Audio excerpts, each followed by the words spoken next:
to be the man. You got to beat the man.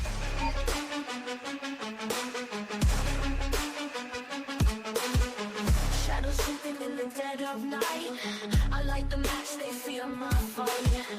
Street I flicker like a war zone flare. They see me rise, but they won't dare. Some man cracks under my stride. Whispers chase me, they collide. Gun dreams heavy like gold chains. Every sorrow that screams my name. Be legendary, feel the fire in your chest. No second guessing, this is your test. Be legendary, break the cage and run. That's right. Be legendary. And that is the theme that we have here with the Hoosier Legends podcast. Welcome to episode 10 of the Hoosier Legends podcast. I am your co-host, Justin Spears, joined as always, with the exception of last week. We'll give him a little bit of grace. It was fall break. It was a little bit of traveling going on in the foothills of Kentucky, Mike? Is that where you were?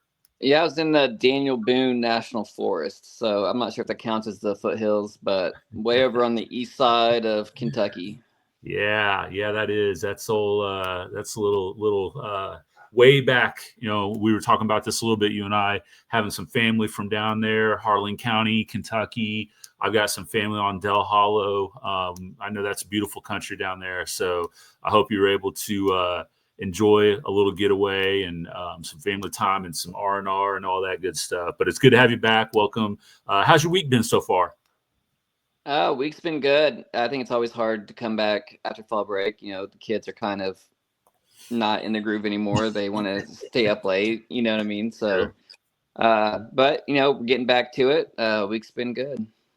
Awesome. Well, we know that there's been lots of great stuff going on as we start to wrap up at least the fall season, and we've already kicked off the open window for some winter sports. As I talked about last week on the solo show, the window is open for girls wrestling and for girls basketball, right? So I know there's tryouts going on across the state. Particularly, I know seeing a lot of great stuff already being sent out on social media, some programs that are hyped and ready to go for the season. So we'll be excited to start to preview those things in the upcoming few episodes here. But really our attention right now is on a couple of key things. Number one, we've gotten through sectionals for cross country. We have gotten through sectionals for volleyball, and we are previewing sectionals for football. So this is going to be a majority of an episode where we go through and cover up over some of the results from the previous two sports and then preview. Most of the episode will be a pretty detailed preview for our football programs in the HLC. So I'm really, really looking forward to that. Just real quickly before we jump into all of that good stuff there, as always, our contact information. Again, want to continue to thank those who are supporting the show. Talked to our AD out at Tri-West over the weekend, and he continues to get positive feedback from athletic directors of other member schools. We're adding more followers on our X account, seeing numbers start to increase a little bit on Spotify and YouTube as well. So shout out to those of you who have helped spread the love here and get more and more people to listen to the show. You know, like I said, we're trying to shout out all the great things that the young men and women are doing at these schools, and it's been really, really a lot of fun. We got to learn about some people in different schools, and just to see the positive things that are happening. You know, it's so refreshing in a day and age, Mike. I know you and I have talked about this a lot, that, you know, where there's negativity and things, you know, you get beat down with all that stuff. So to see these positive stories of, again, these young men and women that are doing great things, it's a breath of fresh air, and we love being able to be a part of trying to spread that here on the show. So with that in mind, we always start off the show with our legendary performance spotlight. And so this week we wanted to highlight an entire team, a team that we kind of, when we look at, you know, what it means to be legendary, to get to that status, you have to persevere. You have to push through adversity. And this team has had no shortage of that throughout this season. And, I feel like we've tried to pass some positive vibes their way by shouting out the, energy and effort level that they bring each and every week through a tough season. And so we want to shout out Speedway football. Mike, do you want to talk to us a little bit about what the Spark Plugs were able to accomplish last week in their matchup against Covenant Christian? Yeah, so Speedway going into the very last game, having a pretty tough year. They haven't won a game. And you got to imagine with all those high schoolers, they coming in celebrating a brand new stadium. Everything's looking good. They're going to think, it's my time to shine. I love football. I can't wait to play. And then 8 weeks later, you're 0-8.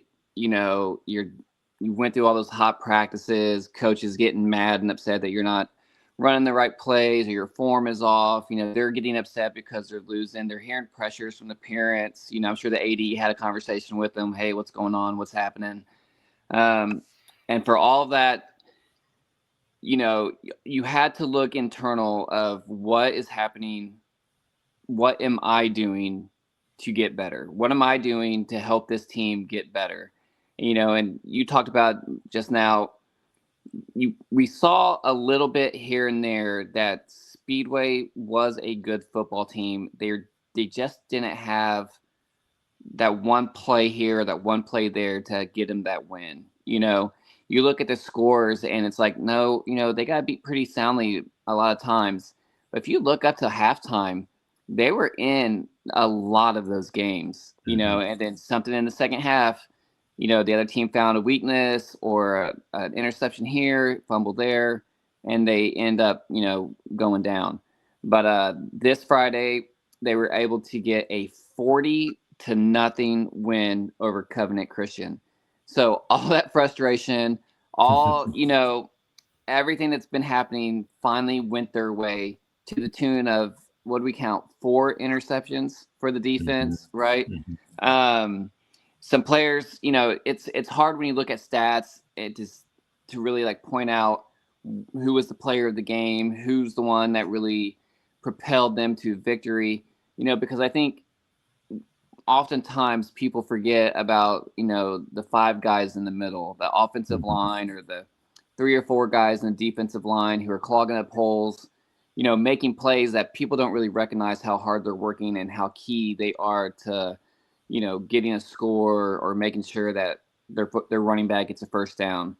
So without really knowing, how great their offensive line played or the defensive line played, we can only really look at what are the stats.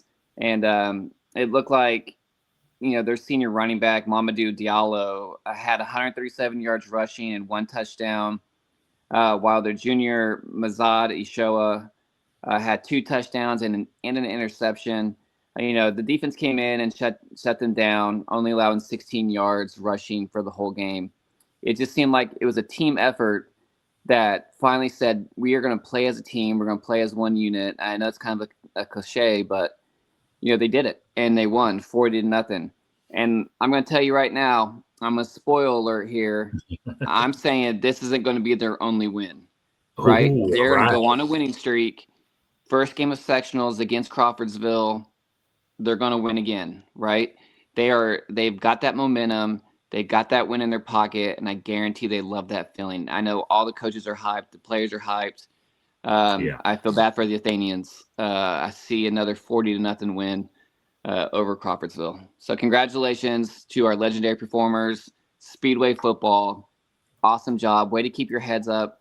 Way to keep playing, even though it was a really bad season. You know what I mean? Win-loss wise, you guys you kept working hard and you kept doing what you were supposed to do, and it finally paid off. So congratulations. Yeah, that is absolutely awesome. And even though they're an old WCC foe from when I was coaching basketball at Cascade, I have a soft spot in my heart for Speedway. I grew up playing, for those in the area that are listening to this, I grew up playing Little League Baseball at Eagledale for a couple of years, which is right around the corner over there at the park. And, growing up in Pike Township, I had some friends and family that lived in that area. So always have a little bit of a soft spot there for the spark plugs. So yeah, you hit the nail on the head, Mike. I think all the pageantry coming into the season and then to have that kind of results on the field, could dampen the mood. But we've kept saying week in and week out, these guys are not giving up. They're not quitting on coaches. They're not quitting on each other. I'm sure going through all that adversity was tough, but congratulations to them. And yes, I'm with you. I think I see, another win here before the end of the season here. So keep that momentum going, fellas. Keep it up. Way to represent. So, all right.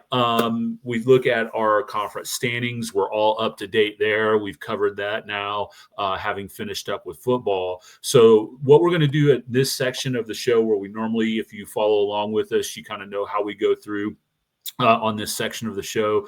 Basically, we go through and we highlight results from each of the conference schools. So we're really just down to two other sports besides football, and that's cross country and volleyball, both having had sectional results from the past week. So we're still going to go ahead and start it off here with our first school, which is the Beech Grove Hornets. Mike, do you want to take us through Beech Grove, or you want me to knock it out?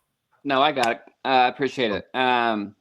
So cross-country wise, the boys team finished 11th place in their sectionals. The top finisher, Isaac Martinez, was 55th overall with a time of 19:09. The Lady Hornets finished 7th in sectionals as a team, with Abigail Webster being the first Hornet to cross the line at 16th overall.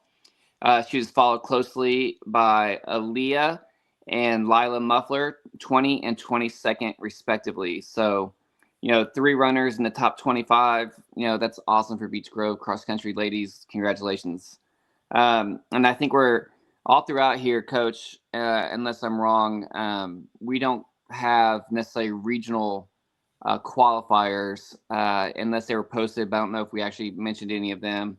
But I'd have to assume those three ladies were able to manage to go on to regionals. I would say the one thing that you have to look out for if you're looking at the results is, I think they take like the top 50 runners to regionals, and I could be way off on that. But what you also have to watch out for is when it's a team. So say like Carmel or Brownsburg, and they have 30 runners in it. All 30 of them get to go to regionals. I feel like. Even though they might not individually have had a good enough time to make it, right? Right. So it's not always – so, you have to have 5 people and they take the top 5 scores. Well, that might push like a Beech Grove runner to 53rd, but you take out everybody else and they're now the 45th person. You see what I'm saying? My math isn't mathing, but you get what I'm saying. Yeah, exactly. Right. So – anyways, good luck to them if they get to run another race. Hopefully they do. Moving on to volleyball. Beech Grove Lady Hornets saw their season come to an end in the opening round of sectionals after dropping their contest to New Pal 3-0. So good luck to those who will play club and prepare for next year's season. And I think we always kind of talk about this when we talk about New Pal. They're just a powerhouse. No matter where or who they're playing, what sport it is, they have one of the best weight programs out there. Athletically, I would say one of the best athletic departments, one of the best families in that area who just want their kids to succeed in the athletic performance. New Pal is a step above everybody else. Especially I think they're like a 4A school, but they're playing up in 5A now for football. I believe that's true. Yeah. It's amazing what, a weight training program and everybody buying in. And I think that's the hard part, is to get the kids to buy in, the parents to buy into it. And it seems like New Pal, no matter what sport, they're buying into their athletic department. So overall, good job, New Pal. But they're not in our conference, so I don't care about them. Yeah. But, maybe some people can learn, from what is going on out there and try to emulate that, or take whatever bits and pieces are working well out there and incorporate it into their systems. And like you said, get that buy-in. It's so So important across the board, right? Coaches, athletes, parents, right? It's all kind of mixed into that. So yeah, no, it's always good to shout those success stories out like that. So yeah, congratulations to New Pal. All right, moving on to Indian Creek. We know a little bit of the powerhouse of the cross country program down there. The girls finished 6th in their sectional, even with outstanding runner Libby Dowdy being the overall winner and Ella Nybert finishing 4th overall. Once again, I will say this: if there is a team championship involved, there needs to be a class system in place, right? Center Grove, Franklin, Whiteland, Greenwood, and Roncalli were the 5 schools in front of Indian Creek. So kind of like to your point, just a minute ago, Mike, I mean, you're going up against those. You've got to compensate by having, everything run smooth, buy-in and everything like that. And sometimes it's just even at that point, still hard to overcome the population pool that those schools get to choose from, the resources that they have, those kinds of things. So, it's nothing to hang your head about if you're Indian Creek. It's probably frustrating. I know we have that same thing in golf. There's a sectional that's, just a murderer's row. There's like 6 of the top 10 teams and only 3 advance, right? So really, really hard, right? So anyway, kudos to those guys. I know they're going to be advancing on. We've talked up Libby a lot on the program this year, and Ella, we've mentioned her name multiple times as well. So best of luck to those ladies as they move on into regionals. On the boys' side, Indian Creek placed 5th with Hank Seitzinger being the top runner at 17th overall. Isaac Smith and Tyler Lower finished 25th and 30th respectfully. So I believe they will move on as a team being in the top 5 there. So congratulations to the Braves there. On the volleyball side, the Lady Braves season came to an end after an opening round loss to the Roncalli Royals. 3-0. Roncalli is a powerhouse in girls volleyball. So again, nothing to be ashamed of for the Braves, who ended the season at 16-9. And as we said with Beech Grove, good luck to those who are going to be playing club in the off season. I know with a lot of these sports like soccer and volleyball, postseason play is really important. So I'm sure they'll have a number of ladies that will go on to play in the off season. So that'll wrap it up for Indian Creek. Let's throw it down to Monrovia. Hey, yeah, before I get to Monrovia, Tri-West lost to Roncalli last year, right, in semi-state? Believe so, yes. Yeah. So. And I know, and it's I like to complain about class sports all the time, but what's crazy to me is Tri-West will play Northview. We're going to talk about that here in a second. And they'll play the winner of Roncalli and Cathedral. Yeah, How right. in the world is Tri-West going to play, like, have a possibility of playing Cathedral? You know what I mean? Right. I know population-wise, I think there probably are a 4A team or a 5A team when it talks like in football terminology. But I don't know. Here in the west side of Indianapolis, I feel like Cathedral's always that big name, and that they should never be playing a small school like Tri-West. You know what I'm saying? Yeah. So, which is a good thing for the Tri-West girls volleyball team, that they can play such high-level competition. But at the same time, it once again, my math's not math, and I'm not really sure how that happens. But anyways, great job by Indian Creek volleyball. Like playing against Roncalli, playing against Cathedral, those parochial schools. It's never going to be easy for any public school team. Right. Like you said, going down to Monrovia, talking about their cross country team, the boys landed in 11th place in their sectionals. Colton Smith was the top runner for the Bulldogs, finishing 17th place overall. The Lady Dogs finished 9th, with sophomore Zoe Walls having top honors for Monrovia, placing 26th overall. So congratulations to them, and hopefully they do well in regionals.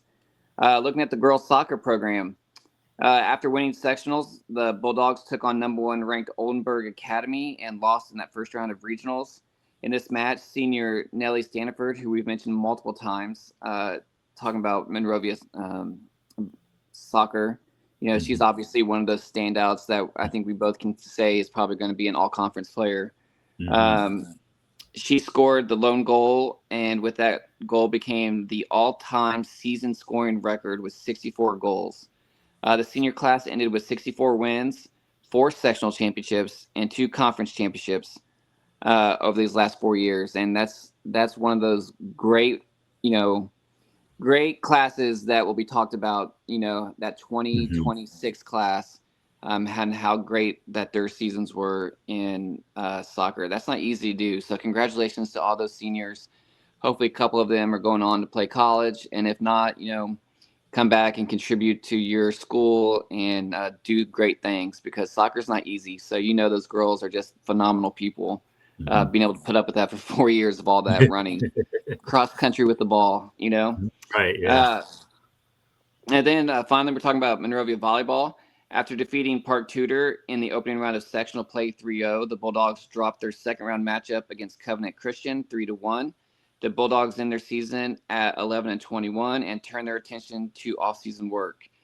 Looking at that Max Preps roster, it appears that the Bulldogs had a young squad with only 4 seniors and a lot of freshmen. So you can just assume that Monrovia volleyball is going to keep getting better and better over the next 3 seasons. So looking forward to that. So good luck, all the ladies, on their off season. Keep getting better and keep representing the HLC. Yep, absolutely. Take a look at Speedway cross country. The girls finished 7th in their sectional, with senior Morgan Smith finishing 7th overall in one of the most competitive sectionals. Gracie Tinky finished 31st, Maddie Hahn 47th, and Avery Allison 51st. On the boys' side, Luke Chastain was the top finisher for Speedway, finishing 49th overall. Speedway's other runners included Jack Fisher at 53rd, Kyle Murley at 58th, Liam Plume 61st, Austin Turnquist 69th, Jonathan Berry 70th, and Leo Tanksley at 77th. So congratulations to any of those runners who are moving on. We know that Speedway cross country is pretty deep, and so that's good results there from those guys.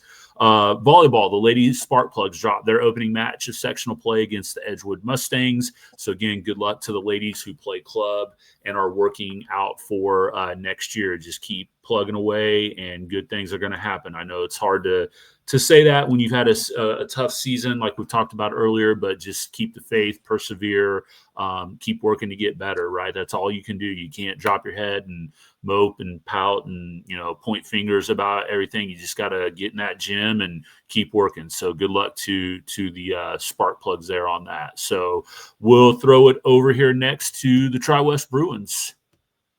The Lady Bruins as a team and the boys team both did not have enough runners, and you're going to hear that again with Triton Central here in a little bit. So neither team actually scored in sectionals, both ending up with a DNF. However, Kaisi Sefi did advance out of sectionals, and so did Aiden Brewer on the boys side. Kaisi ran a 22:59. Other Bruin runners, Cadence Steffi, Callie Johnson, and Ruby Laser finished 56th, 67th, and 75th overall, so congratulations to them. When Aiden, he punched his ticket into regionals, Alex Matthews 55th, Andrew Wolf 59th, and Eric Weathington 64th, all finished their season with great runs. And as we mentioned earlier, for the volleyball team, they were sectional champions, so congratulations to the Bruins. The ladies defeated Guerin Catholic, that team from the middle of Hendricks County, just south of us, and Brebeuf to run the gauntlet of one of the toughest 3A sectionals in the state. The Lady Bruins will now take on Northview Knights in regionals at Cascade High School Saturday at 4 p.m. Northview is really good. They're coming off a 27-5 season. 4 of their losses were to Plainfield and Zionsville, each twice. So this ought to be a really good contest. Good luck, Bruins. And this is one of the reasons why Tri-West has one of the toughest schedules out there. I'd probably say one of the toughest, if not the toughest, schedule for 3A volleyball.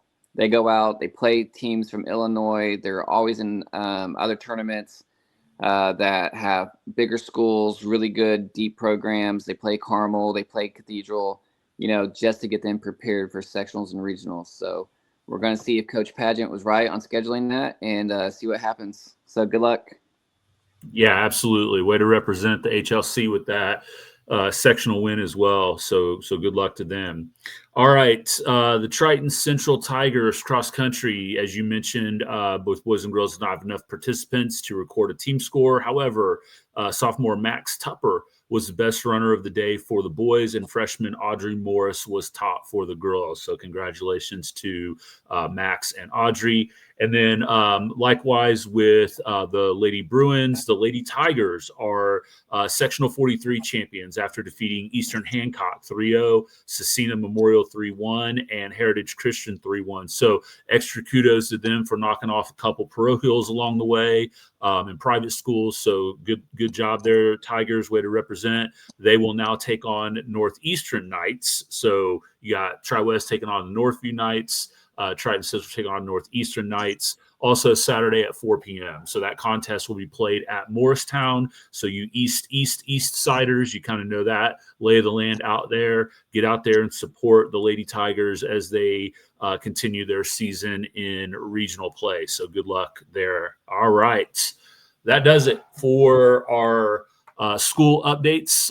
We're now going to turn the second half of the show over completely to football as we start with going through, as we normally do, our final stat leaders for the conference. And Mike, I will let you take the show from here on stats. So I'll let you run through those if you don't mind.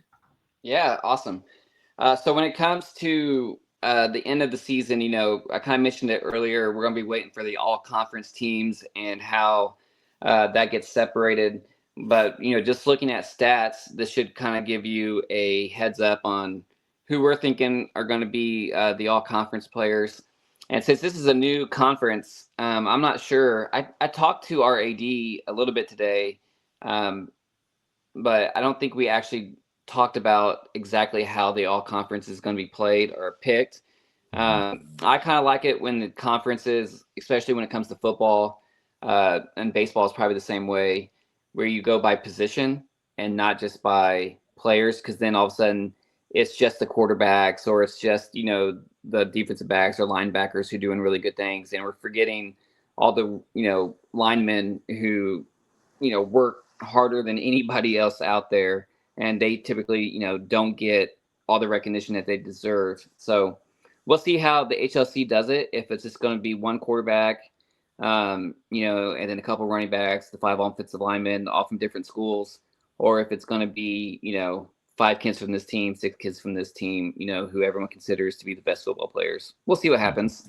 But when we're looking at the stat level, Jack Sorgi ends up being the conference leader in passing this year with 2,383 yards. He also threw for 25 touchdowns. Bishop Moore from Beech Grove ended up in second place with 1,654 yards. He had 16 touchdowns. And then Evan Clark had 1,157 yards and 10 touchdowns. Now, when I'm looking at these stats, Jack and Bishop both show that they've played nine games and Evan Clark 8 games. I'm not sure if Indian Creek hasn't uploaded less games or if Evan Clark was actually hurt a game. I'm not sure, but his 1,157 yards is out of 8 games, where the rest of them were 9. So moving on to rushing, Braden Brown, as I think he has almost the whole season, ended up being the rushing leader for our conference with 1,411 yards. Carson Parks from Beech Grove was second place with 1,056 yards. And Ryder Bain from Monroiva, third place with 844 yards. I also wanted to note that, Braden ended up with 14 touchdowns. Carson ended up with 12 and Ryder with 9.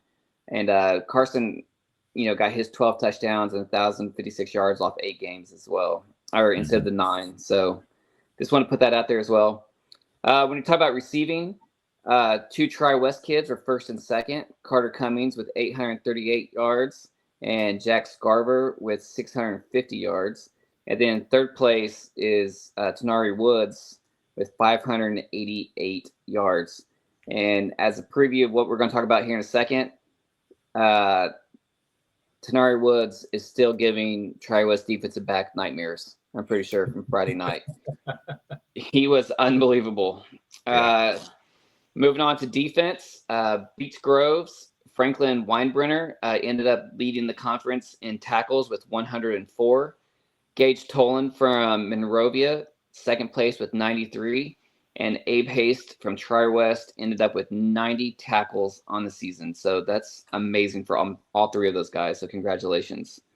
When we're looking at sacks, Gabe Miller from Tri-West led the conference with 6.5 sacks. Josh Shayer from Triton Central, second place with 6 sacks. And Dallas Clark from Triton Central with 5 sacks, ended up being third. Looking at the defensive backs, Tenari Woods, again, I think he ended up getting an interception against Tri-West on Friday. I think he leads the conference with 4. Luke Strong from Triton Central had 3, and so did Jack Taylor from Monroiva.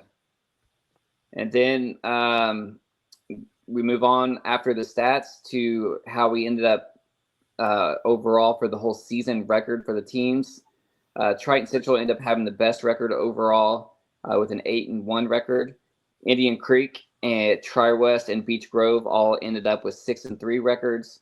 Monrovia was a 3-6 record. And then Speedway ended up with that 1 win and ended up with 1-8. Yeah, and I just want to also point out a couple of other things too here when we talk about those overall stats. Obviously, we've talked about the conference ad nauseum and now the overall records. That's really solid when 4 of your 6 teams in the conference are coming in at least 3 games over 500. The war of attrition that happened inside the conference, right? That makes all the more impressive Triton Central's 5-0 mark, I think. When we talk a little bit about last week, and I just kind of briefly want to hit on some of these games and then kind of devote a majority of our time into the sectional previews here. Like I said, I know you weren't here last week to give predictions, Mike, but I got to eat some humble pie. Now, I will say this. If you go back and listen to what I said with the Tri-West Beech Grove game, I did say I thought Tri-West was going to handle that game pretty well, but I said don't be surprised if it comes into the fourth quarter and it's a close game, 1-score game. Now, I know Tri-West jumped out to a big lead and then kind of melted that away there. And again, kudos to Beech Grove for not ever quitting. I didn't see a lot of that game. I wasn't able to go to it. I had it on. When I say we, I help lead a Tri-West Sports Network program who broadcasted it from the stands, the away team stands. So I was able to see a little bit here and there, but not super clearly. But it just looked like Beech Grove never quit on that game. And so the resilience and the perseverance to be able to push through and then score what's essentially on the last play of the game, right? To get the win. Pretty remarkable stuff from the Hornets down there. So I know you mentioned a little bit in there. Anything you want to add about that game, Mike? Yeah. So I was there. It was not a good game for the Bruins. Started off really strong, scoring the first 17 points. And then, and I don't like to use all of these phrases that everyone talks about nowadays. But this is coming from a place of privilege, a place of bias. And I have to say, this is one of the most disappointing games I've seen Tri-West play. I think we walked in there, we were on fall break, but we walked in there like we owned the place and that we were just going to win. I think the parents felt that. I think the players felt that. And you could just tell it on the field that Tri-West did not have heart. I'm just going to say it. They did not have the mentality to go out there and win. They had opportunities to put that game away, and they just could not finish. I'm not trying to take anything away from Beech Grove, but there were plenty of times when I was looking at their sideline. We had wide receivers throwing their helmets. You had quarterbacks sitting away from everybody. They looked defeated. They looked like they were out of the game. They did not want to be there. And Tri-West, like they did against Danville, like they did against Triton Central, did everything they could to lose that game. And they succeeded. You know what I mean? Like Danville and Tri-West game, neither team wanted to win. Each one just kept turning the ball over. Here, it's like we had opportunities to score. We decided not to do it. we had opportunities to stop them. We decided not to do it. I mean, it was ridiculous. And I will say Beech Grove, their quarterback has a very unorthodox throw. You could tell he's a baseball player, right? Through and through, he is a baseball player. But he slings that ball. And, man, those wide receivers are probably one of the most athletic group of wide receivers we've seen. They got open. He hit them. Their running back, as we talked about earlier, Parks, runs really, really hard, made a lot of our guys miss, or at least dragged them for a couple yards afterwards. But that last drive for Beech Grove, they hit like 3 outs in a row, and then I don't know if they ran the ball or something else happened, but then all of a sudden it was just like over the top. A Tri-West safety had opportunity, it looked like, to knock the ball down or get her interception, and it went right over his fingertips, right into the wide receiver's hand for like a 70-yard touchdown. I mean, it was a magical play for Beech Grove, but just an arrow to the heart of all the Bruin fans out there. To talk about Tri-West a little bit, because I know everybody loves hearing about the Bruins for the HLC podcast. Sorry. It has just been a very disappointing year. I think if you talk to a lot of fans going back to last year, we had Batesville in regionals down by a couple scores and on our way to score a third touchdown, and we blew the game. The year prior in regionals against Gibson Southern, we were up 2 touchdowns, right, in like the first or second quarter, and we were driving to score a third touchdown on them, and a wide receiver, drops the ball right in his hands, and that stops the drive. We punt it, and then all of a sudden Gibson Southern just destroys us, beats us, right? It's just a disappointing year after disappointing year, and as talented as we thought we were going to be, it seems like we've not hit our potential. So I know this wasn't what you had scripted for us to talk about, but it just, I think it boiled over. The rumors were like there's, fans in arguments, there might have been a coach chirping back at the fans. It's just one of those years where, as a Tri-West Bruin, we expect, conference championships. We expect, to go to the state every year, even though we haven't been there for 12 years. But that's just kind of our mindset, is that we're a state championship team year in, year out.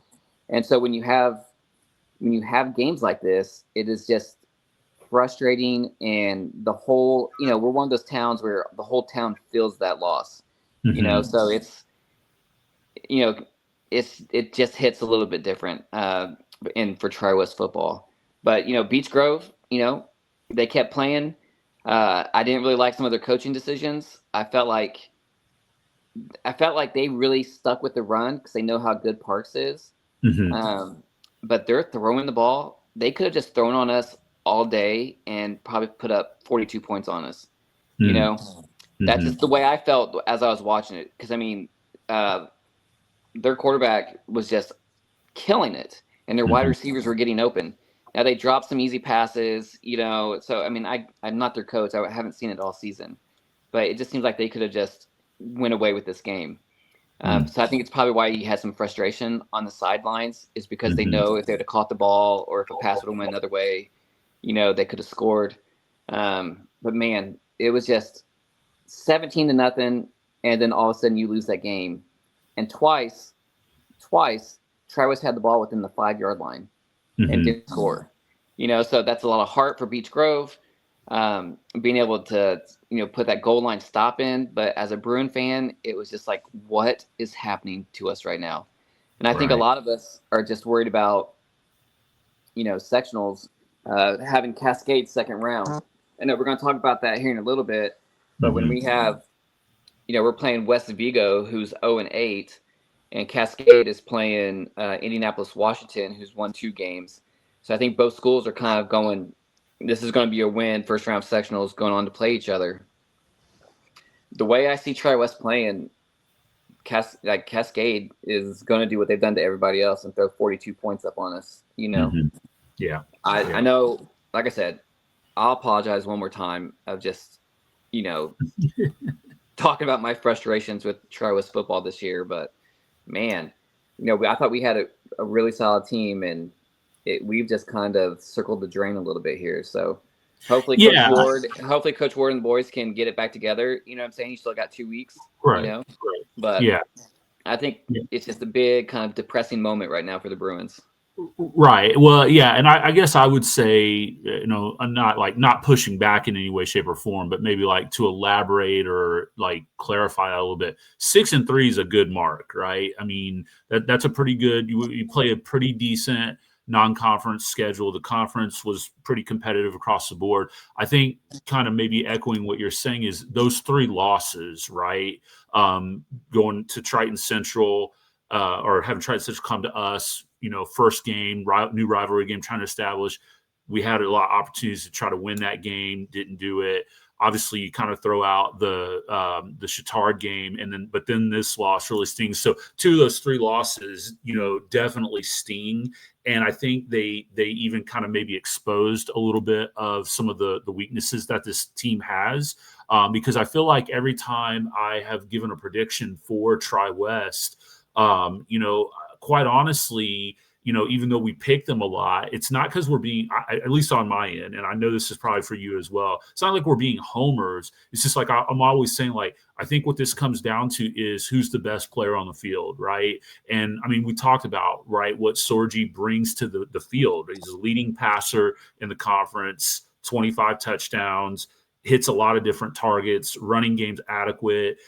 Defense has been there, to come up just enough to help support that high-powered offense. But when that gets exposed and maybe the offense isn't clicking 100%, I mean, 17 points, especially when you had that pretty much right out of the gate, got shut down the rest of the game, and then that kind of shows what can happen there on the back end. That to me would be like the biggest frustration about it, at least. So I think mentally, you're hoping that you get rid of that bad, juju, mojo, whatever you want to call it. Go out, take care of business Friday night. We're going to talk about that here in a second. And then really just start to prepare yourself for what really is going to be a sectional championship, if we're just being honest, if both teams advance, right? So I think that's kind of the important thing there. I do want to give some credit to a couple of other games. We already kind of highlighted Speedway and their 40-0 thrashing of Covenant Christian, but Indian Creek putting up 40 points against Monroiva. That was a little surprising to me. I don't remember off the top of my head what Harold had that as a prediction at and what I said. I think I had Indian Creek pulling the win out, but 40 points against that Monrovia defense is pretty solid. So congratulations to the Braves to be able to end the season that way. That's pretty impressive to go out and put those numbers up. And so that's pretty awesome there. And then Triton Central, right? I mean, going up and beating up on Cecina. I know that's a big rivalry game. I didn't realize how big of a rivalry that game used to be. And I don't know that they play each other as much as they used to. Maybe that's a conference scheduling thing now with the HLC, but Triton going in and beating up on Cecina, who I know is down a little bit this year, but still 20-point win, essentially a 3-touchdown victory for the Tigers is pretty impressive there, and only give up 7 points. We've talked about the performance of their staunch defense out there, and that running game can really control the game. I was looking at their overall statistics, which we'll talk a little bit about here in just a second. But yeah, they're one of those. They're going to grind it out, 3 yards in a cloud of dust, and then let that defense kind of win the game for them. So yeah, congratulations to those other 3 HLC teams ending the season on positive notes. Anything you want to say about any of that before we get into our sectional preview? No, I think you hit it. Congratulations to all those guys. Moving on to those sectional previews. First one we're going to talk about is in sectional 21.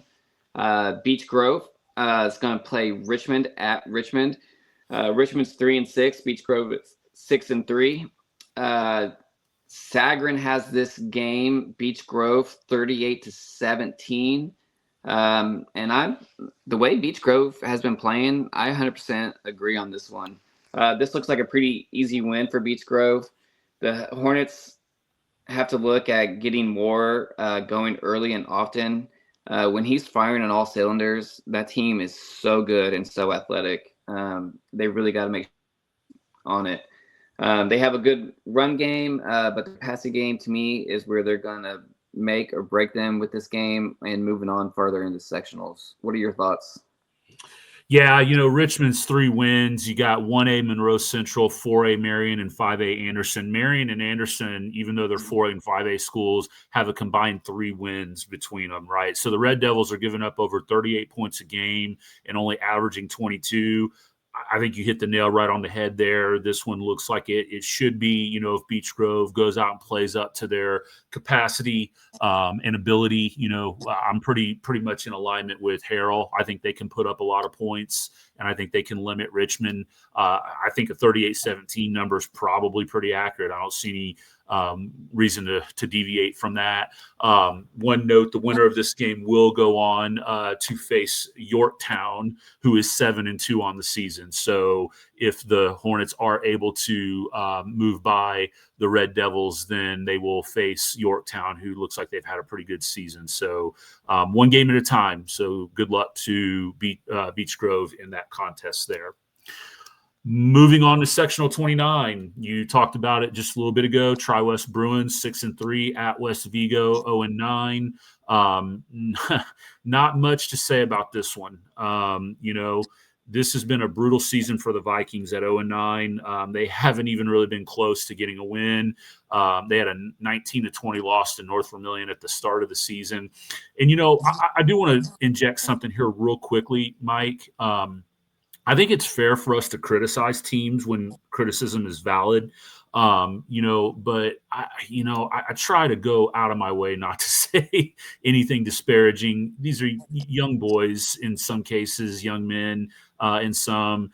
I really feel for the Vikings. It's just they don't appear to be a very good football team, which is odd for a 3A caliber team. Maybe the Terre Haute schools are poaching all the talent down there. I don't know, but gosh, it feels like they're just probably ready for the season to be done. What are your thoughts? Yeah. Thanks for the reminder that these are kids. Sometimes, you're just looking at stats and you're just looking at programs and you're just saying, ugh, not good.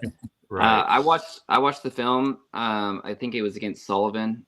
It was atrocious. They just don't look good. Whether it is the ability to throw the ball, punt coverage, everything just seems like they are just on the struggle bus right now. And I'm going to be disparaging, whatever. I don't care. I do care, but I'm going to have to say it. This is one of those teams that should have said to their AD, we need to play a JV schedule. You know what I mean? Mm-hmm. And I know that hurts probably, and it's like a scheduling conflict, and how they have contracts with all these other teams. But I mean, some of those losses were by like 80 points, 77-7, type scores. Mm-hmm. They struggle this year, and for those kids in that program, that should have been like hey, maybe we should just play JV schedule, get our kids back to the fundamentals, playing the game, maybe get a couple wins. And I'm telling you, Justin, just watching them, I still think they're a 500 team at best, just playing JV schedule. Mm-hmm. They need a lot of help. You know what I mean? And those kids, got to stay with the program and keep working hard. I don't know what's happened with West Vigo. Ever since I can remember, they haven't had a real successful program down there. Mm-hmm. We've kind of talked about that, probably between you and I. Same way with Crawfordsville. Crawfordsville, mm-hmm. An old Sagamore conference opponent for Troy West, has great athletes. They have a solid basketball team. They have state championship quality baseball teams, phenomenal swimming teams. It just seems like all their athletes don't play football. Mm-hmm. And that's maybe what's going on with West Vigo. And that's not to disparage any of the players who do play, but it's just sometimes, your best athletes aren't out there, and they might be poached. I don't know, but something's going on. They just don't look really good. So, if I'm going to say my remarks on it, if Tri-West lets up any points in the first half, right, it spells doom for them against Cascade. You've already know that I'm already a pessimist when it comes to the Cascade game. But if Tri-West really wants to get their mind right to be able to win the following week's game, which is presumably going to be Cascade, they have to have the mindset that they are just going to destroy this team and show Cascade that their heads are back into it. This West Vigo is just not an offensive firepower. There's no reason for Tri-West not to shut this team out, at least through the first half with their starters in. That's just kind of how I look at it. This should be an easy win. They should be playing Cascade the following week. So we'll see. What do you think? Yeah, no, I agree with that wholeheartedly. I think it's one of those things where you just go out, you don't want to get any injuries, you want to execute, you want to get up big, get your guys off the field, get them some rest, and then really just turn your attention to having a great week of practice as you get ready for the second round. So hopefully that can be the marching orders and what happens coming out of that game. So we'll look forward to seeing what the second week brings about if both teams are able to advance like we think they will. All right.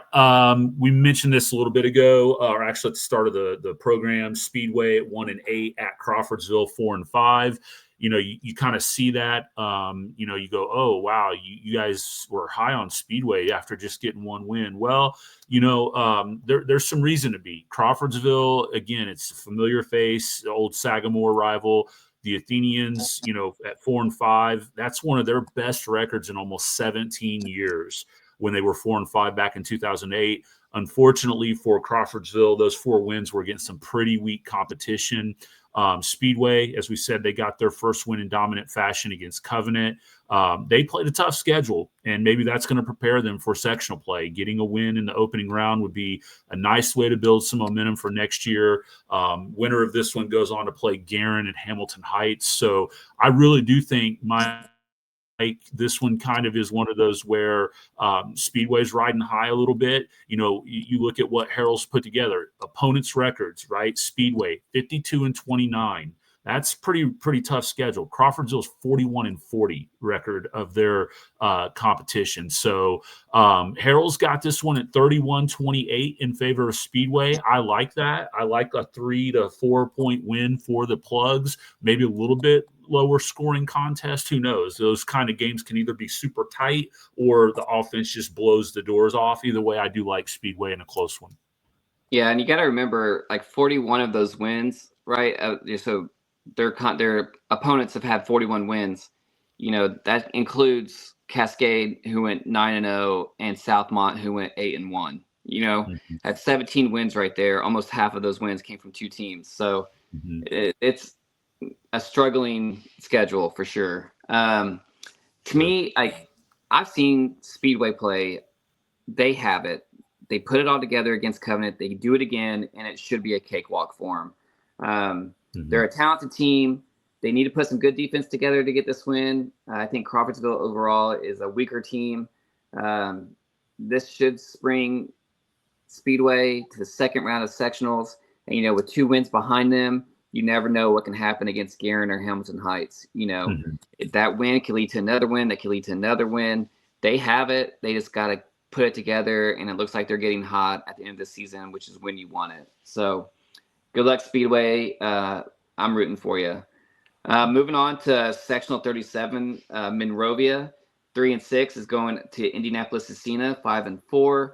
As we talked about earlier, Cecina just got their loss to Triton Central in that rivalry game.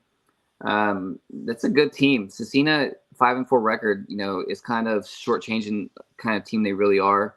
But they kind of felt what it was to play in the HLC with Triton Central, and they can see what competition is now like. And Monrovia says, hey, yeah, that's who we've been playing all year, and we're ready to take our frustration out on you.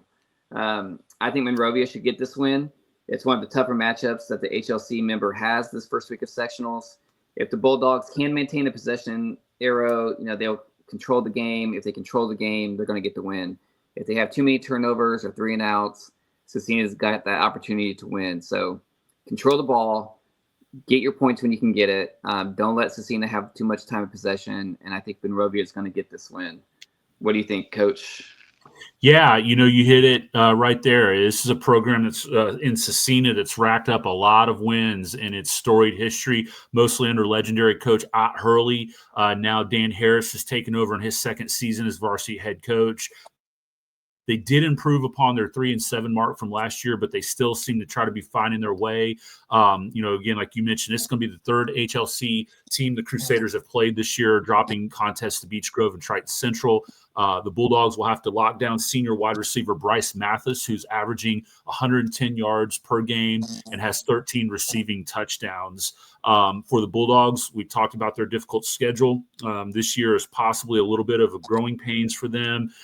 When their defense has shown up, though, they've been tough. And their 6 losses, they gave up an average of 36.5 points. Their season average was 28. So a whole touchdown plus 2-point conversion difference there. When that defense shows up, that could be the difference in this kind of a game. Again, Harold's got this one a little bit cushiony for the Bulldogs. He's got a 38-21 win in the favor of the Bulldogs. I do see them pulling this one out, although I think it's maybe a touch tighter than that, maybe like a 10 to 14-point game for the Bulldogs to move forward. And the winner of that will get Heritage Christian and Ritter, which, both are winnable, I think, games for Monroiva if they get the chance to move on. All right, sectional 38, man, this one I've got my eye on. Obviously, we know a little bit of the ease of the schedule for Tri-West, so maybe not, super intent and kind of keeping an eye on what happens down there Friday night. But boy, this sectional 38 is loaded, Mike. I did a little bit of research on this thing when I saw this matchup. Triton Central 8-1, Centerville 7-2. So I started looking.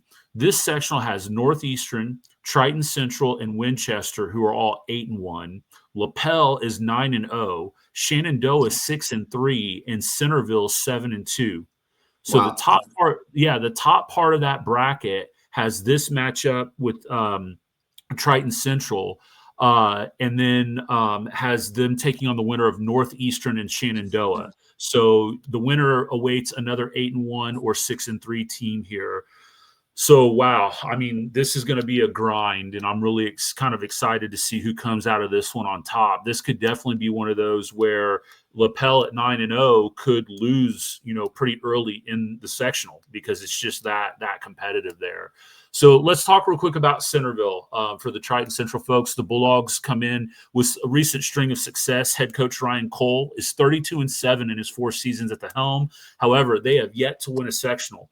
The Bulldogs are averaging about 43 points per game and only giving up 18. They're led by sophomore quarterback Jace Hollandoner, who has 27 passing touchdowns and only 3 interceptions. He's also their leading rusher on the season, carrying 63 times for 363 yards and 4 touchdowns. So, you talk about your math not mathing. My math says they throw the ball a lot, right? Yeah, and don't run so much. So it's hard to say, they haven't seen a team like Triton Central in terms of defense. As they've played both Northwestern and Winchester in the regular season. Those 2 teams, as we mentioned, are both 8-1. That was their 2 losses, right? Centerville's 2 losses were in the regular season to Northeastern and Winchester. So we're going to see, right, what they can do against a team like Triton Central. We know all about the Tigers. They have an excellent run game led by senior Braden Brown, averaging 157 rush yards per game. Tigers are only giving up 13 points a game while averaging around 20. Their largest margin of victory was last week against Cecina, where they won by 20. So earlier I mentioned that, they are in a lot of tight games. This one has all of the,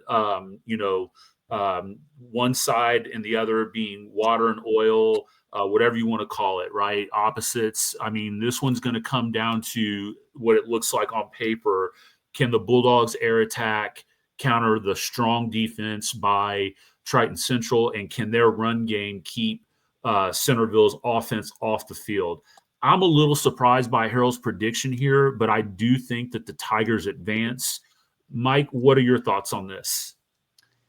Yeah, I think playing in the HLC, Triton Central has got to see a lot of really good arms. When you're talking about Bishop Moore, talking about Evan Clark, and you're talking about Jack Sorgi. They've seen great air attacks, They're going to be prepared for this, and they're going to come out and win this game for sure. I have all faith that Coach Abel is going to get that team ready to go and beat Centerville. I just think Triton Central's defense is too much. Yeah, I agree. I think you got to, defense wins championships mentality. The run game, Braden Brown having a phenomenal year. 157 yards per game in the HLC and their out of conference schedule. Remember, they played, was it Batesville, to an 11-10 game at the beginning of the year. That's the team that you mentioned took down Tri-West last year in regional. They have the recipe to be able to put together the kind of game that can control the clock and frustrate Centerville if they can get some 3 and outs, that kind of thing. I do think that they can get the win here.